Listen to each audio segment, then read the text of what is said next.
Life is too short to read the fucking manual. 4. Stock. Das ist der Titel einer Studie von Forschenden aus Australien und Großbritannien. Getestet haben sie das, indem sie 7 Jahre lang 170 Testpersonen im Umgang mit alltäglichen Haushaltsprodukten beobachtet und befragt haben. Liest du Gebrauchsanweisungen oder regst du einfach darüber auf, dass es nicht funktioniert?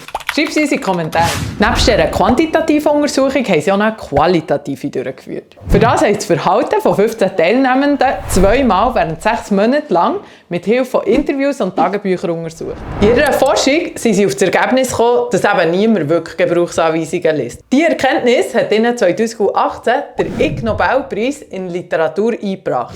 Weil so wenig Gebrauchsanweisungen lesen, nutzt der Großteil der Leute gar nicht alle Features, die ihr Gerät eigentlich hätten. Vor allem Männer und junge Leute lesen dabei von allen getesteten Gruppen am wenigsten Gebrauchsanweisungen.